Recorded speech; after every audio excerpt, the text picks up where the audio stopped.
Good morning, colleagues. And before we get into our usual business today, I just wanted to say a few words to mark the 4 years of the conflict in Ukraine. That's 4 years of Putin aggression, 4 long years, and 4 long years of suffering in Ukraine. And you will have your own images and memories of that suffering. I've got 3 etched in my mind. The first is in the early days when I went to Kyiv after the conflict broke out. I went to Bucha, which is just outside Kyiv, and saw for myself the roads and the ditches in which Ukrainian civilians were handcuffed with their hands behind their back, blindfolded and shot in the head, and the bodies left in the road. I'd seen the images on film, but I went to see for myself the actual place and talked to the communities there. It was their families, it was their brothers and sisters, it was their communities, and they were left, as they described to me, to pick up the bodies, put them in shopping trolleys and take them to the local church where they put them in a mass grave.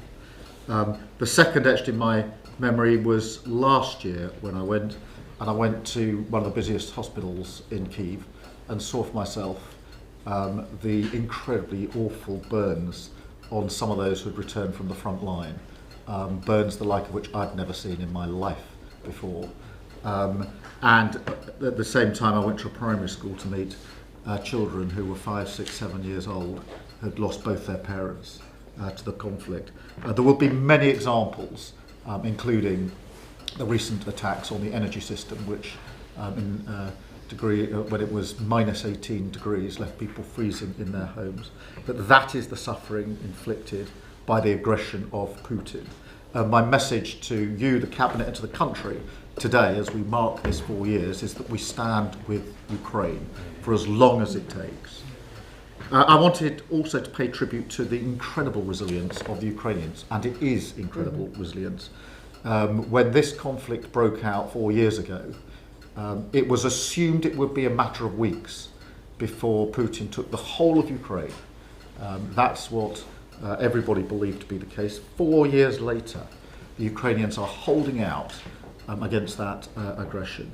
Holding out on the front line where the circumstances are extremely challenging, but also holding out in the civilian life where every day Ukrainians get up and go to work as a sign of resilience and defiance of the aggression. We must defeat the falsehood that Russia is winning, because if you take the last year alone, Russia took 0.8% of land in Ukraine at a terrible cost to themselves of 500,000 losses. So we pay tribute to the resilience of Ukrainians. We all want a just and lasting peace, and that is what we're all working so hard for. It must be just and it must be lasting. That's why we set up the Coalition of the Willing a year ago, to do the work that was necessary on security guarantees, and I'm chairing a meeting of the Coalition of the Willing immediately after this Cabinet to try and take that work further forward.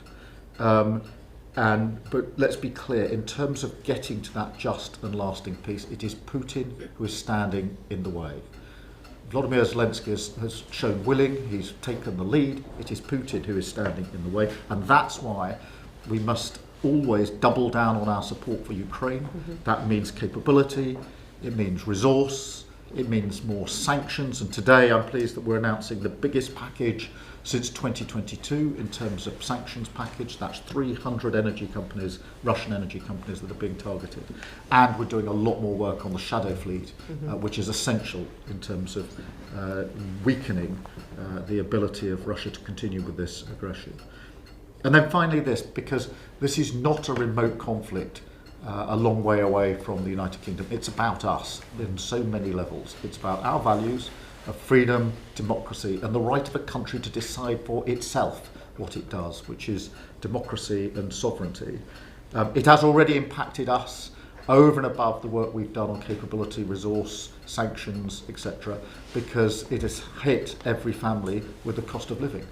Energy prices doubled at the beginning of this conflict. They're still 40% higher than they were before the conflict, and so every family is feeling this. And how and when this conflict ends is going to affect everybody in the United Kingdom. for a very long time, which is why it's so important that we make sure that it's a just and lasting peace.